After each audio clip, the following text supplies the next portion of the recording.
4 घोड़े थे जो बिल्कुल ही अनट्रेन्ड घोड़े थे। इन घोड़ों को कोई भी ट्रेन नहीं कर पाया।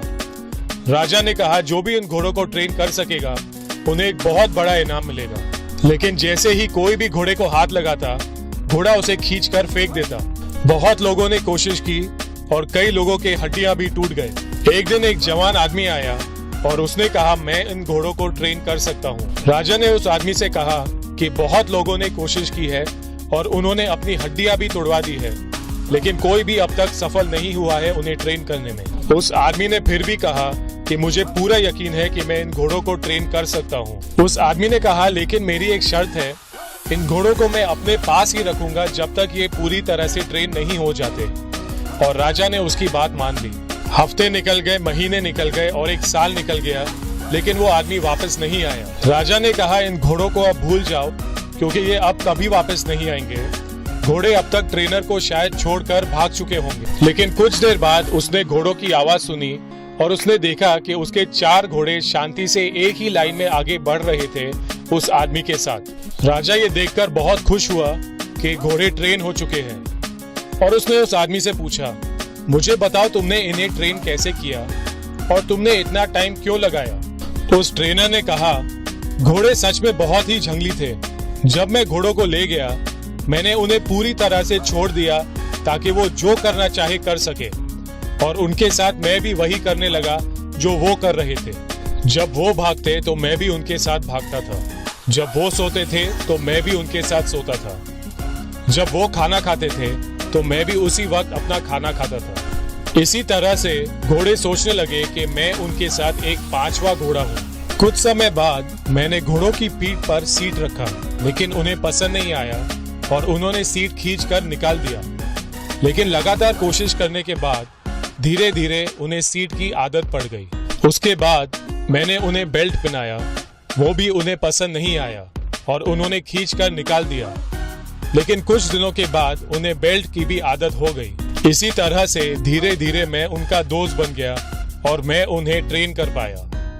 दूसरों ने गलती ये की कि वो पहले ही दिन से उन्हें कंट्रोल करने की कोशिश कर रहे थे बिना उनसे दोस्ती करे।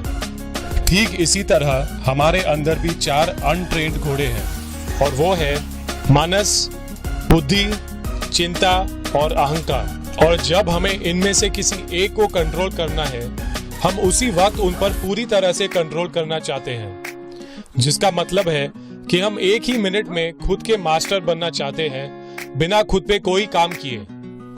हम इन 4 घोड़ों को बहुत जल्दी कंट्रोल करना चाहते हैं और यही वजह है कि हम अपने आप पे कंट्रोल नहीं कर पाते। इन 4 घोड़ों में से एक घोड़ा हमसे जब भी कहता है आओ बैठकर घोड़सवारी करते हैं, और जैसे ही हम घोड़े पर बैठते हैं घोड़ा हमें गिराकर फेंक देता है। और फिर गिराने के बाद कोई दूसरा घोड़ा फिर से हमसे कहेगा आओ मेरी पीठ पर बैठो, और फिर से हमें गिरा देगा।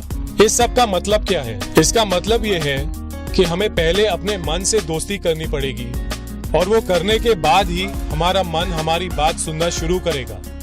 जब तक हमने अपने मन से दोस्ती नहीं की है, हम हमेशा ही स्ट्रगल करते रहेंगे अपने मन के साथ। और यही कारण है कि बहुत लोग योगा, प्राणायाम या स्पिरिचुअलिटी में जाकर भी सफल नहीं हुए अपने मन को कंट्रोल करने में, क्योंकि उनका अहंकार उनके मन से दोस्ती पहले करने नहीं देता। तो इसीलिए हमारे जो 4 घोड़े हैं, मनस, बुद्धि, चिंता और अहंकार, हमें उनसे पहले दोस्ती करनी पड़ेगी और उसके बाद ही हम अपने मन के साथ खुश रहना सीख सकेंगे। पॉजिटिव थिंकिंग हमें ये कहता है कि अपने मन से पॉजिटिव बात करो, लेकिन हर किसी के लिए पॉजिटिव थिंकिंग काम नहीं करता है और कभी हम अपने आप को पॉजिटिव थिंकिंग से समझा सके और कभी शायद ना समझा सके। इसकी वजह यही है कि हमने अपने मन से दोस्ती नहीं की है। तो जब आपका मन आपकी बात नहीं माने, उसे पहले अपना दोस्त बनाइए, उसे चाय पिलाइए या आइसक्रीम खिलाइए।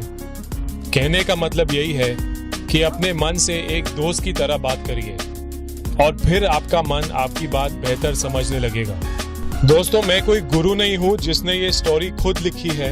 ये मैंने सुना है स्वामी निरंजनंदा के लेक्चर में, जो मैंने आपके साथ शेयर किया है। उम्मीद है कि आपको ये वीडियो पसंद आया होगा और आप इस कहानी को याद रखेंगे। अगर आपको ये कहानी पसंद आई है तो मेरा एक छोटा सा रिक्वेस्ट है, इस वीडियो को शेयर करिए। वीडियो देखने के लिए थैंक यू।